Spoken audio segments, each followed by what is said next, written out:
श्री अष्टलक्ष्मी स्तोत्र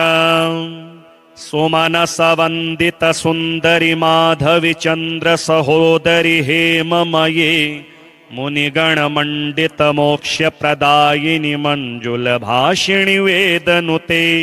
पंकजवासिनी देव सुपूजित सद्गुण वर्षिणी शांतियुते जय जय हे मधुसूदन कामिनी आदिलक्ष्मी सदा पालय माम् अहि कल कलमशनाशिनि कामिनि वैदिक रूपिणि वेदमये क्षीर समुद भव मंगल रूपिणि मंत्र निवासिनि मंत्रनुते मंगलदायिनि अम्बुजवासिनि देवगणाश्रित पादयुते जय जय हे मधुसूदन कामिनि धान्यलक्ष्मी सदा पालय माम्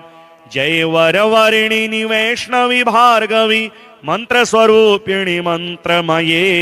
सुरगण पूजित शीघ्र फलप्रद ज्ञान विकासिनी शास्त्रनुते भव भयहारिणि पाप विमोचनी साधु जनाश्रित पादयुते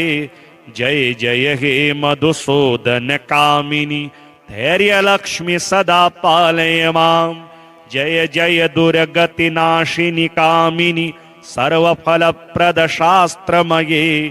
रद गज तुरग पदादि समावृत परिजन मंडित लोकनुते हरिहर ब्रह्म सुपूजित सेवित ताप निवारिणि पादयुते जय जय हे मधुसूदन कामिनी गजलक्ष्मी सदा पालय माम् अहि खगवाहिनी मोहिनी चक्रिणी राग विवर्धिनी ज्ञानमये गुणगण वारिधि लोकहितैषिणी स्वर सप्तभूषित गाननुते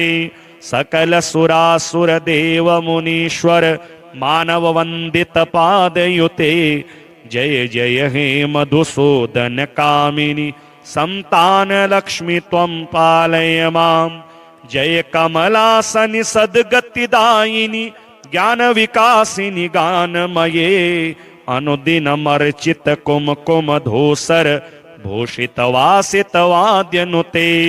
कनकधरा स्तुति वैभव वंदित शंकर देशिक मान्य पदे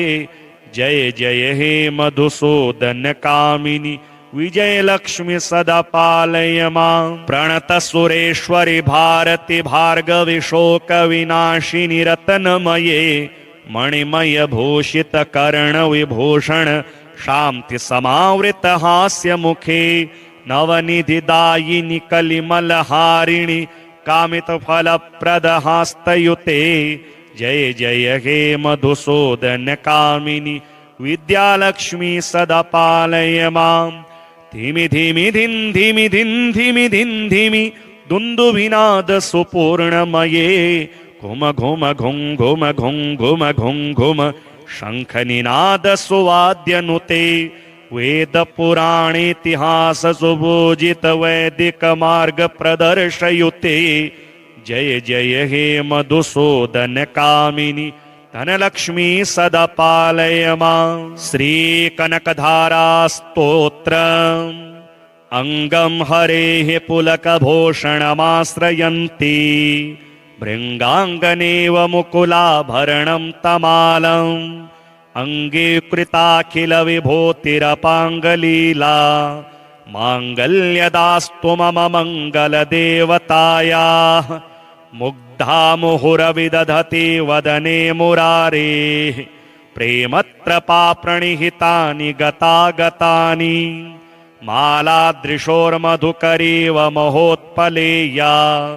सा मे श्रियं दिशतु सागर संभवायाः विश्वामरेन्द्र पदविभ्रमदान दक्ष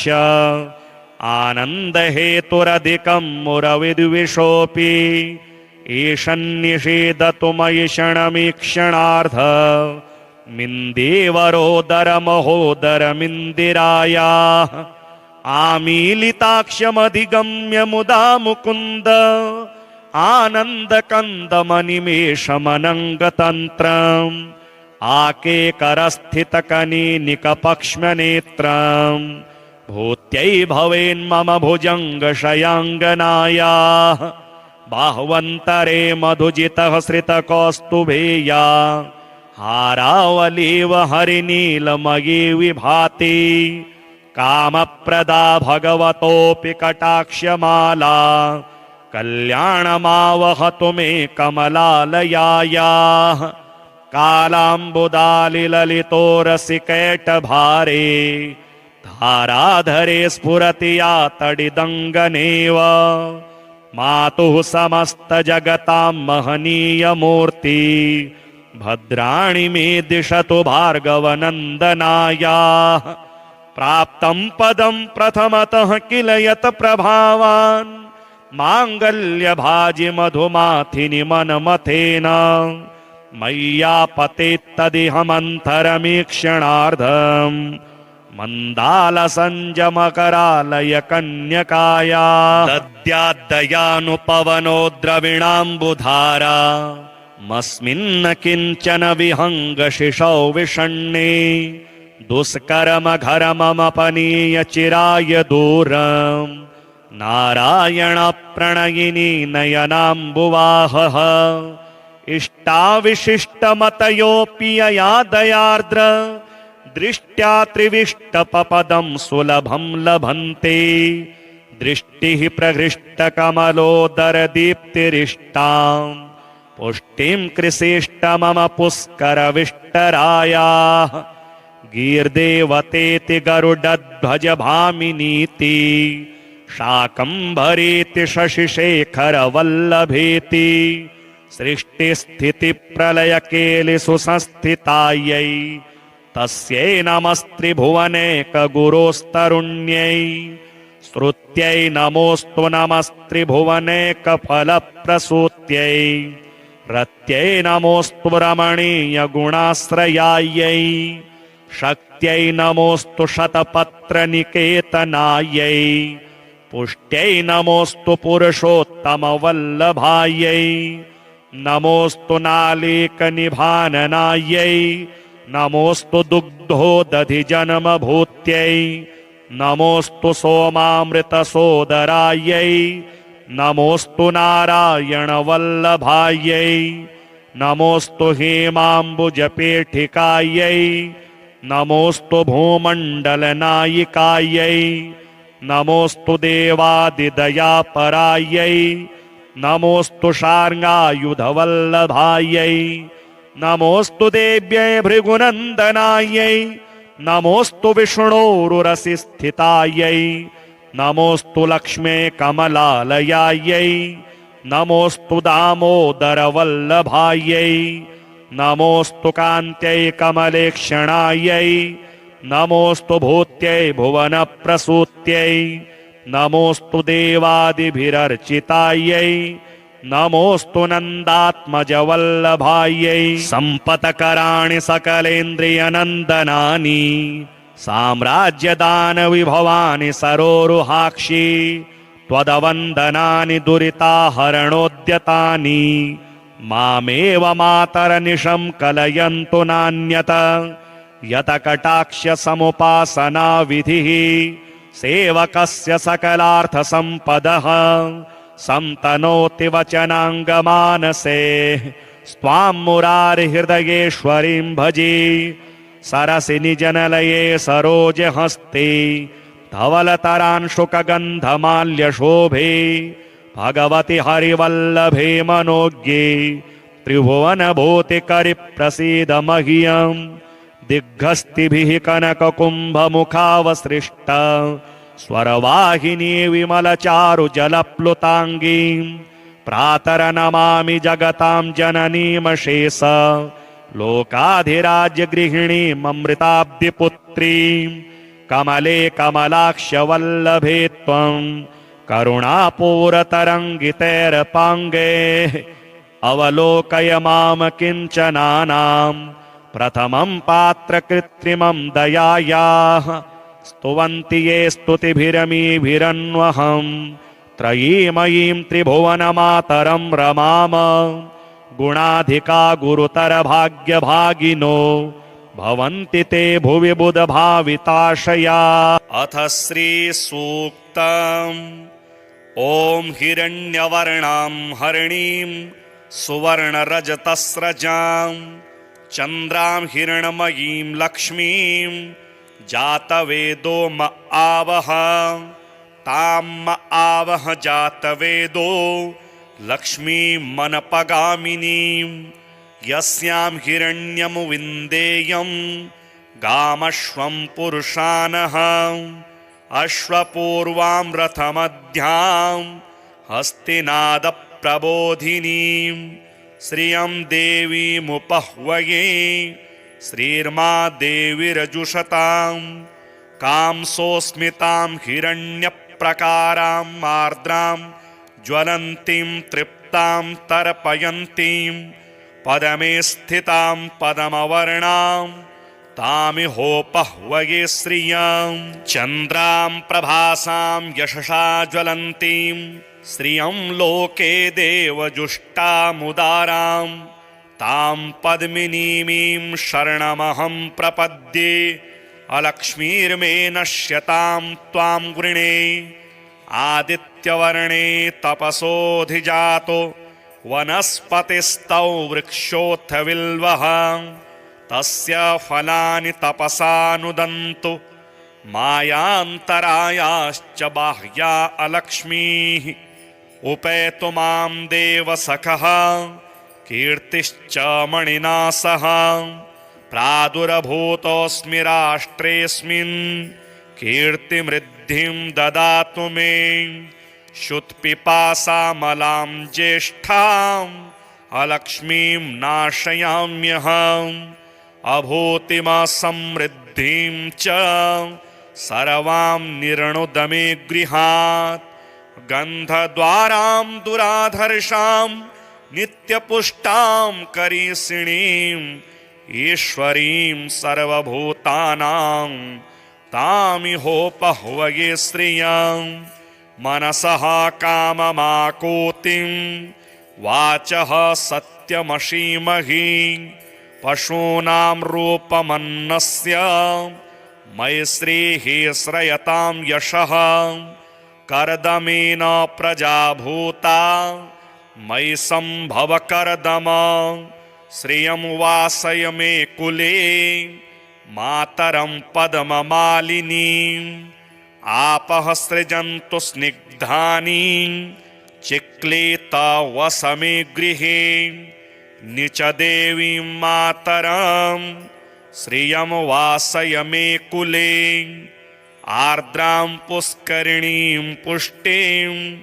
पिङ्गलां पद्ममालिनीं चन्द्रां हिरण्मयीं लक्ष्मीं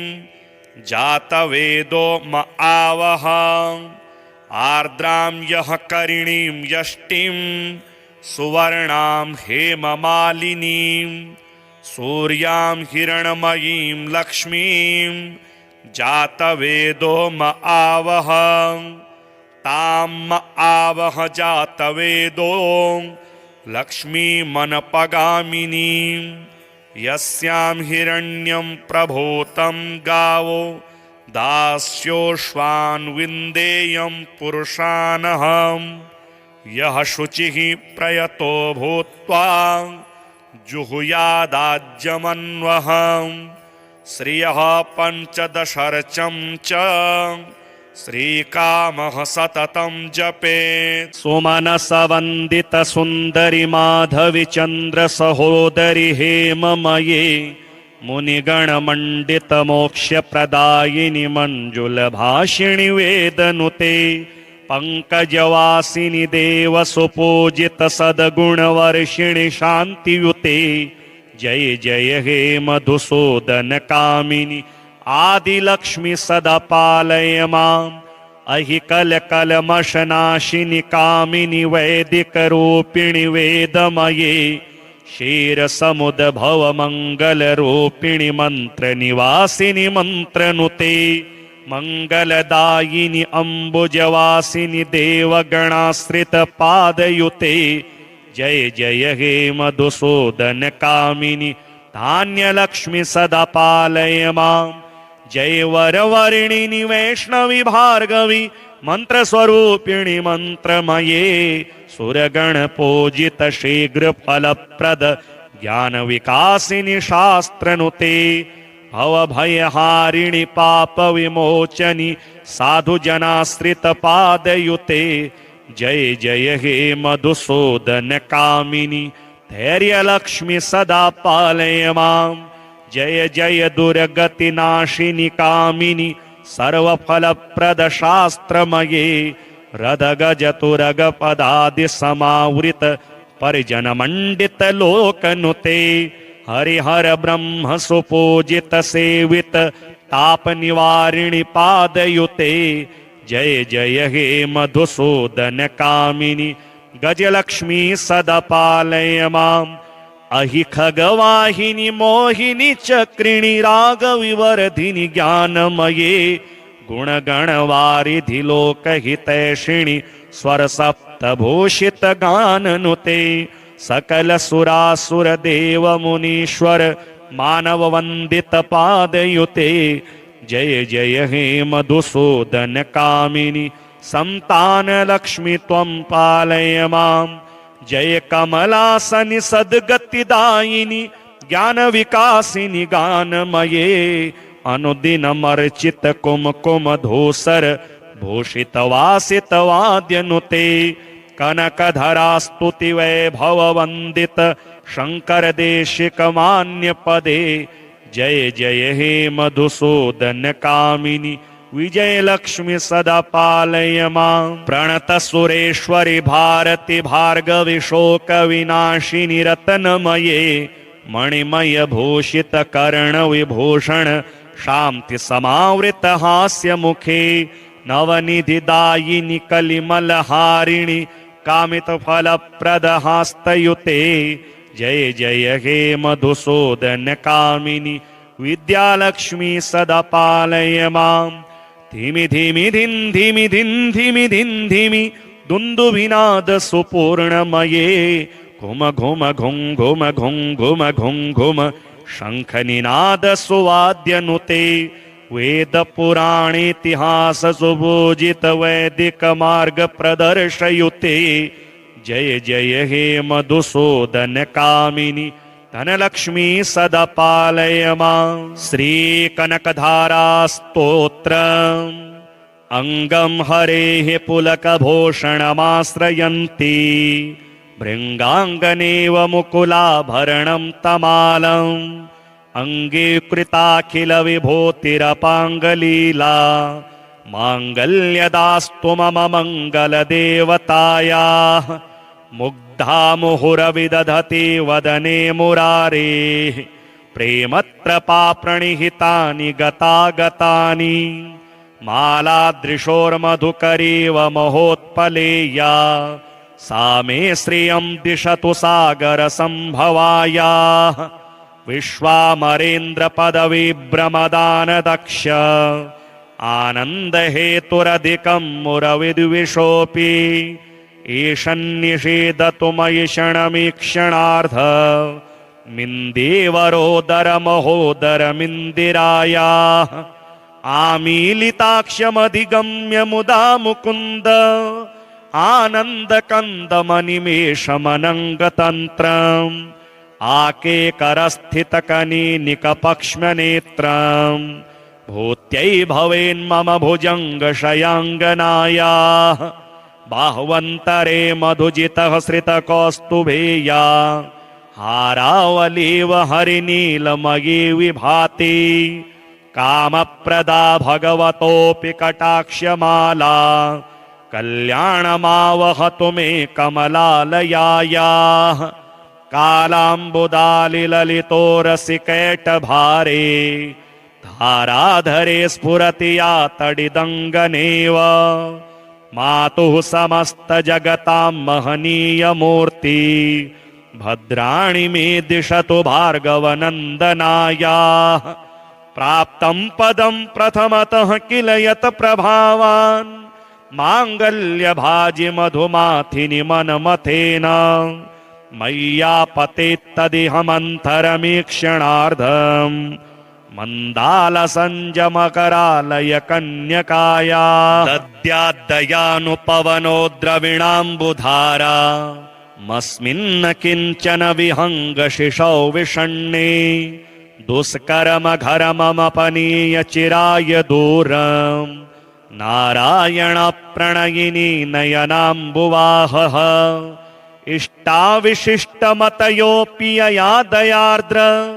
दृष्ट्या त्रिविष्टपपदं सुलभं लभन्ते दृष्टिः प्रहृष्टकमलोदरदीप्तिरिष्टां पुष्टिं कृषिष्ट मम पुष्करविष्टरायाः गीर्देवतेति गरुडध्वज भामिनीति शाकम्भरीति शशिशेखरवल्लभेति सृष्टिस्थितिप्रलयकेलिसुसंस्थितायै तस्यै नमस्त्रिभुवनेकगुरोस्तरुण्यै श्रुत्यै नमोऽस्तु नमस्त्रिभुवनेकफलप्रसूत्यै रत्यै नमोऽस्तु रमणीयगुणाश्रयायै शक्त्यै नमोऽस्तु शतपत्रनिकेतनायै पुष्ट्यै नमोऽस्तु पुरुषोत्तमवल्लभायै नमोऽस्तु नालीकनिभाननायै नमोऽस्तु दुग्धोदधिजन्मभूत्यै नमोऽस्तु सोमामृतसोदरायै नमोऽस्तु नारायणवल्लभायै नमोऽस्तु हेमाम्बुजपेठिकायै नमोऽस्तु भूमण्डलनायिकायै नमोऽस्तु देवादिदयापरायै नमोऽस्तु शार्ङ्गायुधवल्लभायै नमोऽस्तु देव्यै भृगुनन्दनायै नमोऽस्तु विष्णोरुरसिस्थितायै नमोऽस्तु लक्ष्मे कमलालयायै नमोऽस्तु दामोदरवल्लभायै नमोऽस्तु कान्त्यै कमलेक्षणायै नमोऽस्तु भूत्यै भुवनप्रसूत्यै नमोऽस्तु देवादिभिरर्चितायै नमोऽस्तु नन्दात्मजवल्लभायै सम्पत्कराणि सकलेन्द्रियनन्दनानि साम्राज्यदानविभवानि सरोरुहाक्षि त्वदवन्दनानि दुरिताहरणोद्यतानि मामेव मातरनिशं कलयन्तु नान्यत यतकटाक्षसमुपासनाविधिः सेवकस्य सकलार्थसम्पदः संतनोति वचनाङ्गमानसे स्वां मुरारिहृदयेश्वरीं भजे सरसिनि जनलये सरोजहस्ते धवलतरांशुकगन्धमाल्यशोभे भगवति हरिवल्लभे मनोज्ञे त्रिभुवनभूतिकरिप्रसीद मह्यम् दिग्गस्तिभिः कनककुम्भमुखावसृष्ट स्वरवाहिनी विमलचारुजलप्लुताङ्गीं प्रातरनमामि जगतां जननीमशेष लोकाधिराज्यगृहिणीममृताब्धिपुत्रीं कमले कमलाक्षवल्लभे त्वं करुणापूरतरङ्गितैरपाङ्गे अवलोकय मां किञ्चनानां प्रथमं पात्रकृत्रिमं दयायाः स्तुवन्ति ये स्तुतिभिरमीभिरन्वहं त्रयीमयीं त्रिभुवनमातरं रमाम गुणाधिका गुरुतरभाग्यभागिनो भवन्ति ते भुवि बुधभाविताशया। अथ श्रीसूक्तम्। ॐ हिरण्यवर्णां हरिणीं सुवर्णरजतस्रजां चन्द्रां हिरण्मयीं लक्ष्मीं जातवेदो म आवह तां म आवह जातवेदो लक्ष्मीं मनपगामिनीं यस्यां हिरण्यं विन्देयं गामश्वं पुरुषानः अश्वपूर्वां रथमध्यां हस्तिनादप्रबोधिनीं श्रियं देवीमुपह्वये श्रीर्मा देवीरजुषतां कांसोऽस्मितां हिरण्यप्रकारां आर्द्रां ज्वलन्तीं तृप्तां तर्पयन्तीं पदमे स्थितां पदमवर्णां तामिहोपह्वये श्रियं चन्द्रां प्रभासां यशसा ज्वलन्तीं श्रियं लोके देवजुष्टामुदारां तां पद्मिनीमीं शरणमहं प्रपद्ये अलक्ष्मीर्मे नश्यतां त्वां गृणे आदित्यवर्णे तपसोऽधिजातो वनस्पतिस्तौ वृक्षोऽथ बिल्वः तस्य फलानि तपसा नुदन्तु मायान्तरायाश्च बाह्या अलक्ष्मीः उपेतु मां देवसखः कीर्तिश्च मणिना सह प्रादुर्भूतोऽस्मि राष्ट्रेऽस्मिन् कीर्तिमृद्धिं ददातु मे शुत्पिपासामलां ज्येष्ठाम् अलक्ष्मीं नाशयाम्यहम् अभूतिमसमृद्धिं च सर्वां निर्णुद मे गृहात् गन्धद्वारां दुराधर्षां नित्यपुष्टां करीषिणीं ईश्वरीं सर्वभूतानां तामिहोपह्वये श्रियं मनसः काममाकोतिं वाचः सत्यमशीमहि पशूनां रूपमन्नस्य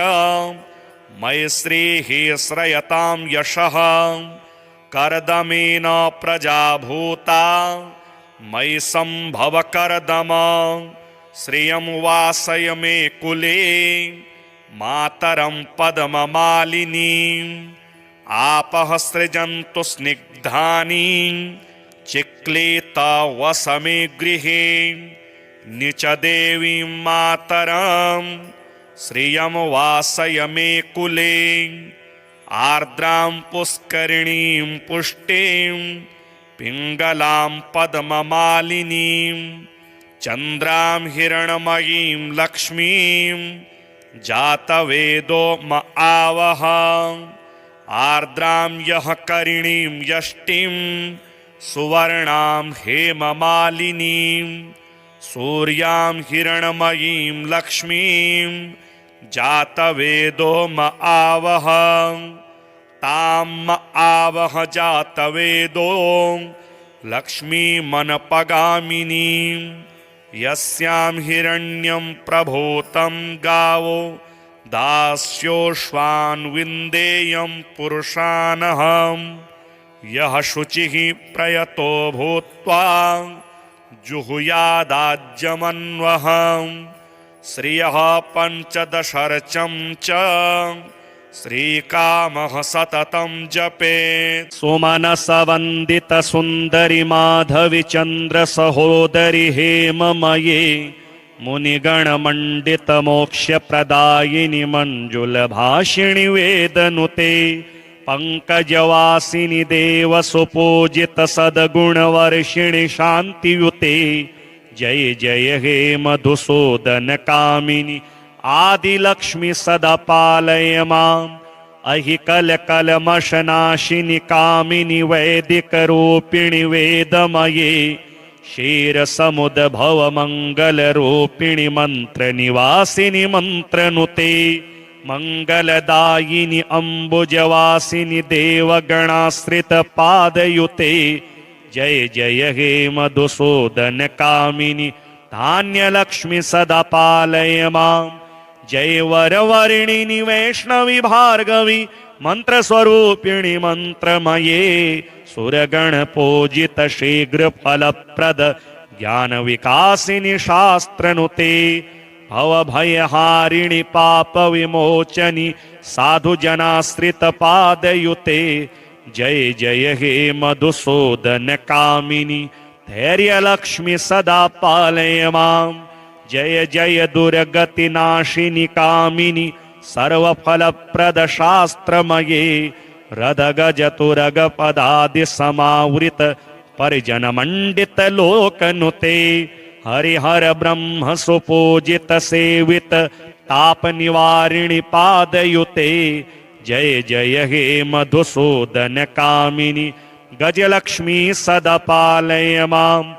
अहि खगवाहिनी मोहिनी चक्रिणी रागविवर्धिनी ज्ञानमये गुणगणवारिधि लोकहितैषिणि स्वरसप्तभूषित गाननुते सकल सुरासुर देव मुनीश्वर मानव वंदित पादयुते जय जय हे मधुसूदन कामिनी संतान लक्ष्मी त्वं पालय मां जय कमलासनि सद्गतिदायिनी ज्ञान विकासिनी गानमये अनुदिनमर्चित कुमकुम धूसर भूषित वासित वाद्यनुते कनकधरा स्तुति वैभव वंदित शंकर देशिक मान्य पदे जय जय हे मधुसूदन कामिनी विजय लक्ष्मी सदा पालय मां प्रणत सुरेश्वरी भारती भार्गवी शोक विनाशिनी रत्नमये मणिमय भूषित कर्ण विभूषण शांति समावृत हास्य मुखे नवनिधि दायिनी कलिमल हारिणी कामित फल प्रद हास्तयुते जय जय हे मधुसूदन कामिनी विद्यालक्ष्मी सदा पालय मां धीमि धीमि धिन धीमि धिन धीमि धिन धीमि दुन्दुभिनाद सुपूर्णमये घुम घुम घुं घुम घुं घुम घुं घुम शंखनिनाद सुवाद्यनुते वेद पुराणेतिहास सुभूजित वैदिक मार्ग प्रदर्शयुते जय जय हे मधुसूदन कामिनी धनलक्ष्मी सदा पालय मां श्री कनकधारा स्तोत्र अंगम हरेः पुलकभूषणमाश्रयन्ति भृङ्गाङ्गनेव मुकुलाभरणं तमालम् अंगे कृताखिल विभूतिरपाङ्गलीला माङ्गल्यदास्तु मम मङ्गलदेवतायाः मुग्धा मुहुरविदधति वदने मुरारेः प्रेमत्रपा प्रणिहितानि गतागतानि मालादृशोर्मधुकरीव महोत्पलेया सा मे श्रियं दिशतु सागरसम्भवायाः विश्वामरेन्द्र पदवी भ्रमदान दक्ष आनंद हेतुरधिकं मुरविद्विषोऽपि ईशन्निषेधतु मयि क्षणमीक्षणार्ध मिन्देवरोदर महोदर मिन्दिरायाः आमीलिताक्षमधिगम्य मुदा मुकुन्द आनन्दकन्दमनिमेषमनङ्गतन्त्रम् आकेकरस्थितकनीनिकपक्ष्मनेत्रम् भूत्यै भवेन्मम भुजङ्गशयाङ्गनायाः बाह्वन्तरे मधुजितः श्रितकौस्तुभेया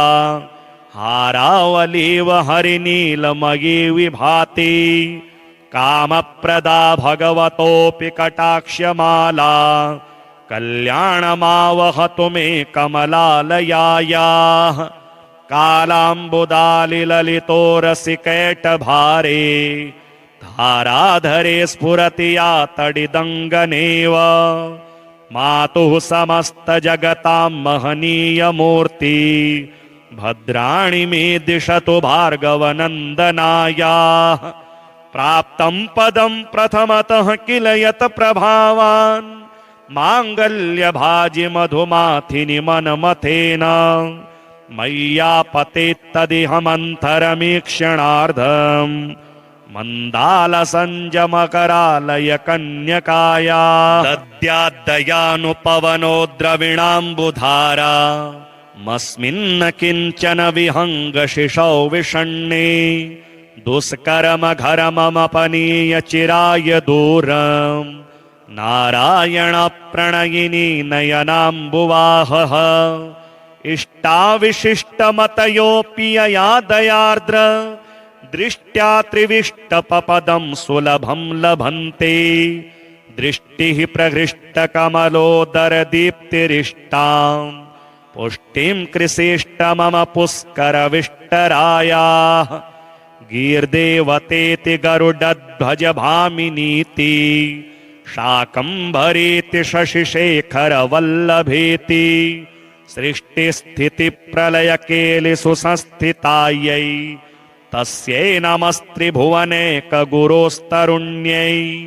स्तुत्यै नमोऽस्तु नमस्त्रिभुवनेकफलप्रसूत्यै रत्यै नमोऽस्तु रमणीयगुणाश्रयायै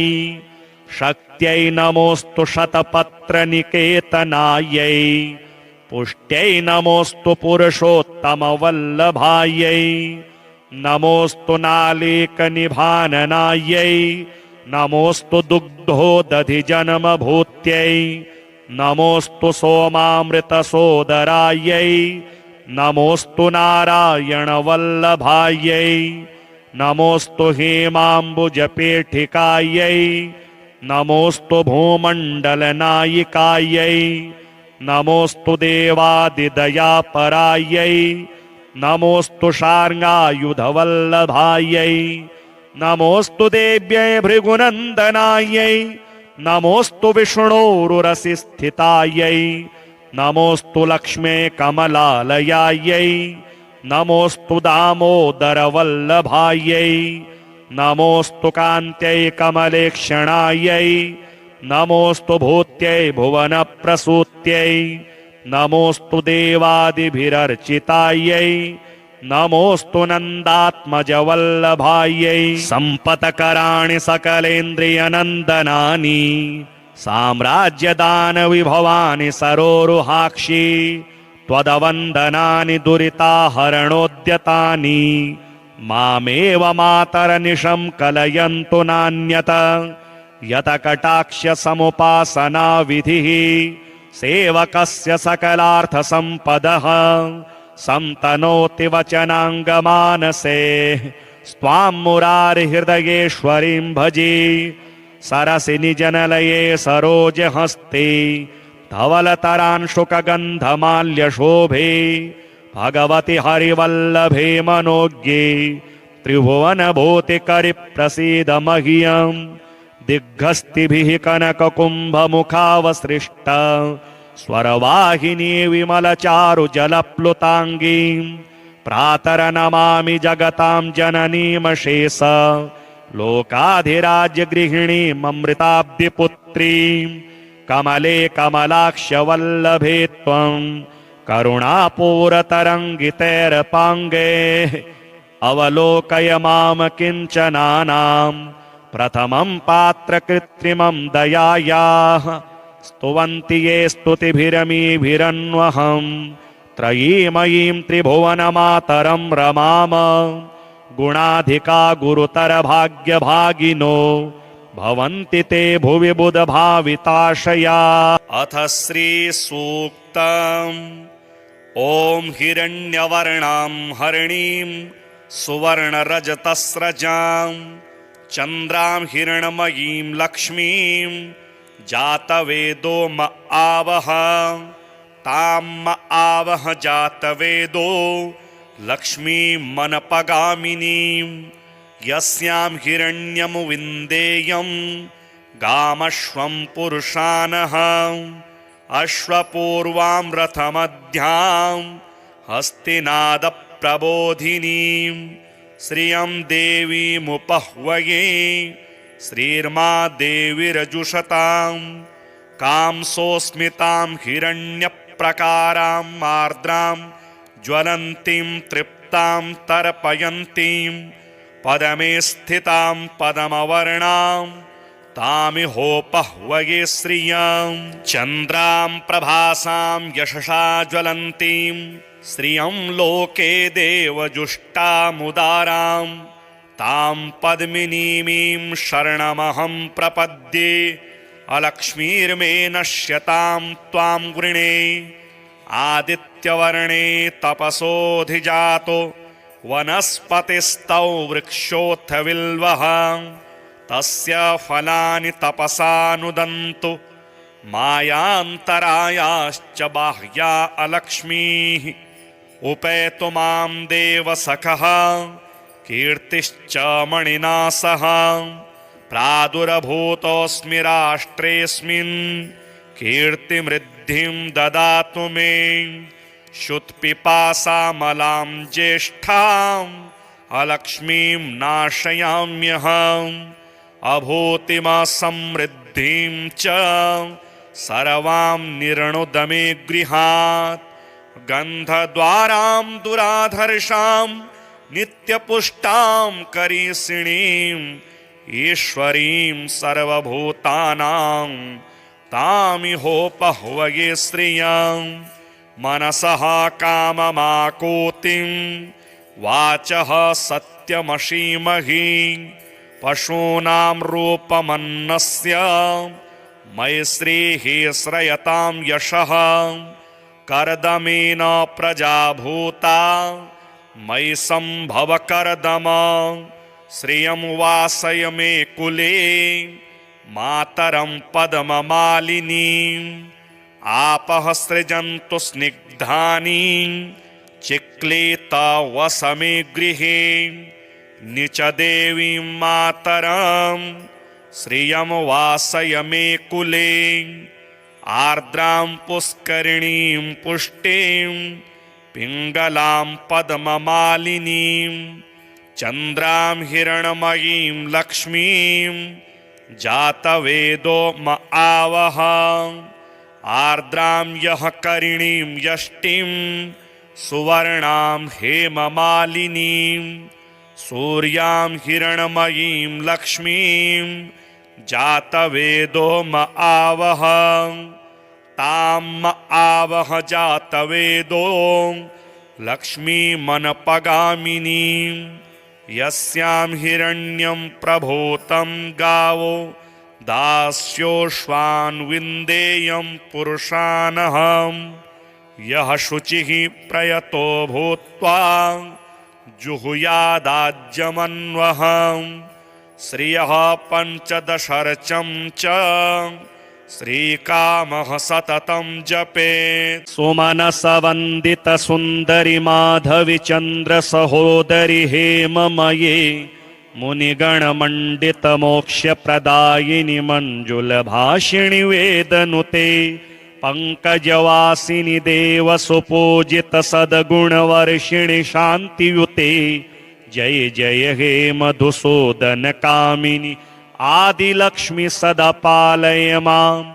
अहि कलकलमशनाशिनि कामिनि वैदिकरूपिणि वेदमये क्षीरसमुद्भव मङ्गलरूपिणि मन्त्रनिवासिनि मन्त्रनुते मङ्गलदायिनि अम्बुजवासिनि देवगणाश्रितपादयुते जय जय हे मधुसूदन कामिनि धान्यलक्ष्मी सदा पालय माम् जय वरवर्णिनि वैष्णवी भार्गवी मंत्रस्वरूपिणि मंत्रमये सुरगणपूजित शीघ्रफलप्रद ज्ञानविकासिनि शास्त्रनुते भवभयहारिणि पापविमोचनि साधुजनाश्रितपादयुते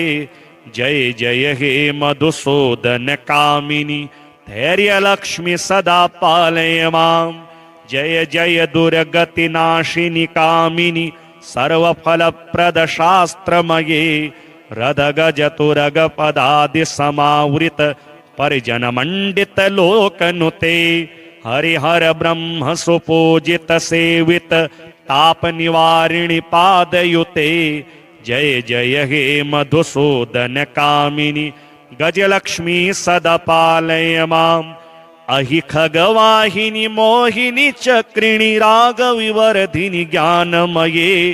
गुणगणवारिधि लोकहितैषिणि स्वरसप्तभूषित गाननुते सकल सुरासुर देव मुनीश्वर मानव वंदित पादयुते जय जय हे मधुसूदन कामिनि संतान लक्ष्मी त्वं पालय माम् जय कमलासनि सद्गतिदायिनि ज्ञान विकासिनि गानमये अनुदिनमर्चित कुमकुम धूसर भूषित वासित वाद्यनुते कनकधरा स्तुति वैभव वंदित शंकर देशिक मान्य पदे जय जय हे मधुसूदन कामिनि विजय लक्ष्मी सदा पालय माम् प्रणत सुरेश्वरि भारति भार्गवि शोक विनाशिनि रत्नमये मणिमय भूषित कर्ण विभूषण शांति समावृत हास्य मुखे नवनिधि दायिनी कलिमल हारिणी कामित फल प्रद हास्तयुते जय जय हे मधुसूदन कामिनी विद्यालक्ष्मी सदा पालय मां धीमि धीमि धिन धीमि धिन धीमि धिन धीमि दुन्दुभिनाद सुपूर्णमये घुम घुम घुम घुम घुम घुम घुम घुम शंख निनाद सुवाद्यनुते वेद पुराण इतिहास सुबोजित वैदिक मार्ग प्रदर्शयुते जय जय हे मधुसूदन कामिनी धनलक्ष्मी सदा पालय मां। श्री कनकधारा स्तोत्र अंगम हरेः पुलकभूषणमाश्रयन्ति भृङ्गाङ्गनेव मुकुलाभरणं तमालम् अङ्गीकृताखिल विभूतिरपाङ्गलीला माङ्गल्यदास्तु मम मङ्गलदेवतायाः मुग्धा मुहुरविदधति वदने मुरारेः प्रेमत्रपा प्रणिहितानि गतागतानि मालादृशोर्मधुकरीव महोत्पलेया सा मे श्रियं दिशतु सागर संभवायाः विश्वामरेन्द्र पदवी भ्रमदान दक्ष आनंद हेतुरधिकं मुरविद्विषोऽपि ईशन्निषेधतु मयि क्षणमीक्षणार्ध मिन्देवरोदर महोदरमिन्दिरायाः आमीलिताक्षमधिगम्य मुदा मुकुन्द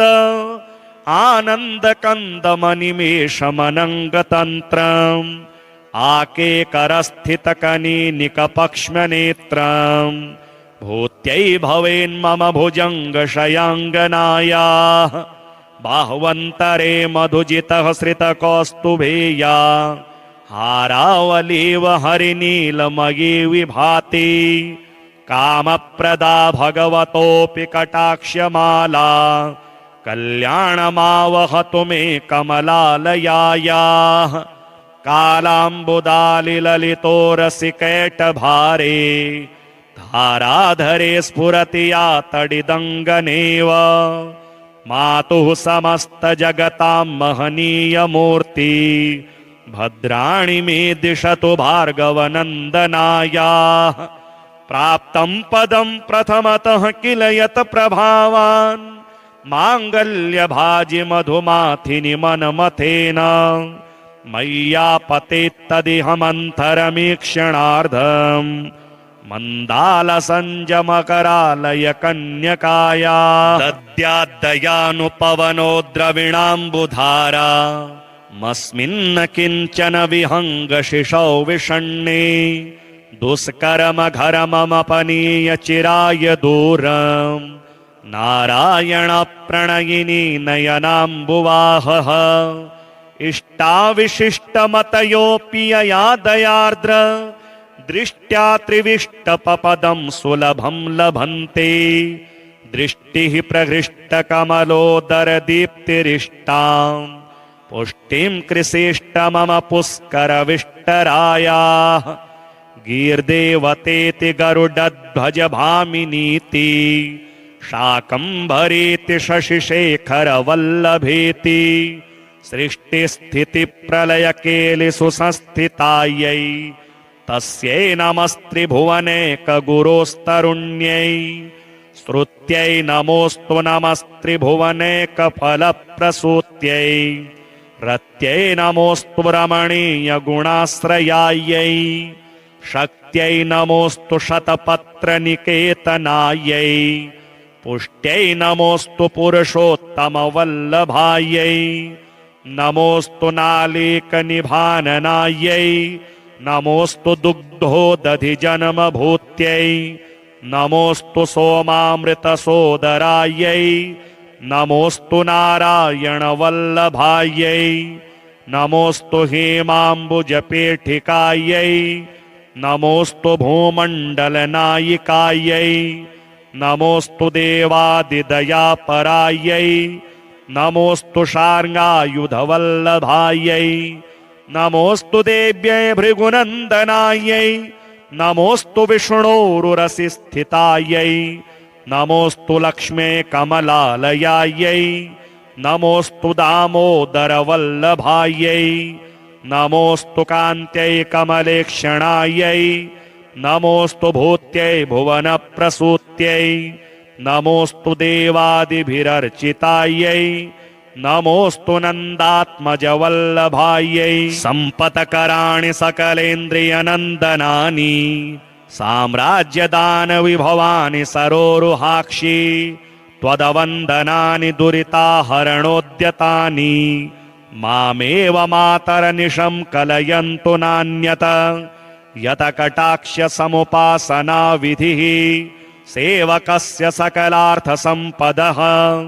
संतनोति वचनाङ्गमानसे स्वां मुरारिहृदयेश्वरीं भजे सरसिनि जनलये सरोजहस्ते धवलतरांशुकगन्धमाल्यशोभे भगवति हरिवल्लभे मनोज्ञे त्रिभुवनभूतिकरिप्रसीद मह्यम् दिग्गस्तिभिः कनककुम्भमुखावसृष्ट स्वरवाहिनी विमलचारुजलप्लुताङ्गीं प्रातरनमामि जगतां जननीमशेष लोकाधिराज्यगृहिणीममृताब्धिपुत्रीं कमले कमलाक्षवल्लभे त्वं करुणापूरतरङ्गितैरपाङ्गे अवलोकय माम किञ्चनानां प्रथमं पात्रकृत्रिमं दयायाः स्तुवन्ति ये स्तुतिभिरमीभिरन्वहं त्रयीमयीं त्रिभुवनमातरं रमाम गुणाधिका गुरुतरभाग्यभागिनो भवन्ति ते भुवि बुधभाविताशया। अथ श्रीसूक्तम्। ॐ हिरण्यवर्णां हरिणीं सुवर्णरजतस्रजां चन्द्रां हिरण्मयीं लक्ष्मीं जातवेदो म आवह तां म आवह जातवेदो लक्ष्मीं मनपगामिनीं यस्यां हिरण्यं विन्देयं गामश्वं पुरुषानः अश्वपूर्वां रथमध्यां हस्तिनादप्रबोधिनीं श्रियं देवीमुपह्वये श्रीर्मा देवीरजुषतां कांसोऽस्मितां हिरण्यप्रकारां आर्द्रां ज्वलन्तीं तृप्तां तर्पयन्तीं पदमे स्थितां पदमवर्णां तामिहोपह्वये श्रियं चन्द्रां प्रभासां यशसा ज्वलन्तीं श्रियं लोके देवजुष्टामुदारां तां पद्मिनीमीं शरणमहं प्रपद्ये अलक्ष्मीर्मे नश्यतां त्वां वृणे आदित्यवर्णे तपसोऽधिजातो वनस्पतिस्तौ वृक्षोऽथ बिल्वः तस्य फलानि तपसा नुदन्तु मायान्तरायाश्च बाह्या अलक्ष्मीः उपेतु मां देवसखः कीर्तिश्च मणिना सह प्रादुर्भूतोऽस्मि राष्ट्रेऽस्मिन् कीर्तिमृद्धिं ददातु मे शुत्पिपासामलां ज्येष्ठाम् अलक्ष्मीं नाशयाम्यहम् अभूतिमसमृद्धिं च सर्वां निर्णुद मे गृहात् गन्धद्वारां दुराधर्षां नित्यपुष्टां करीषिणीं ईश्वरीं सर्वभूतानां तामिहोपह्वये श्रियं मनसः काममाकूतिं वाचः सत्यमशीमहि पशूनां रूपमन्नस्य मयि श्रीः श्रयतां यशः कर्दमेन प्रजाभूता मयि सम्भव कर्दम श्रियं वासय मे कुले मातरं पद्ममालिनीं आपः सृजन्तु स्निग्धानि चिक्लेत वस मे गृहे निच देवीं मातरं श्रियं वासय मे कुले आर्द्रां पुष्करिणीं पुष्टिं पिङ्गलां पद्ममालिनीं चन्द्रां हिरण्मयीं लक्ष्मीं जातवेदो म आवह आर्द्रां यः करिणीं यष्टिं सुवर्णां हेममालिनीं सूर्यां हिरण्मयीं लक्ष्मीं जातवेदो म आवह तां म आवह जातवेदो लक्ष्मीमनपगामिनीं यस्यां हिरण्यं प्रभूतं गावो दास्योश्वान् विन्देयं पुरुषानहं यः शुचिः प्रयतो भूत्वा जुहुयादाज्यमन्वहं श्रियः पञ्चदशर्चं च श्रीकामः सततं जपेत्।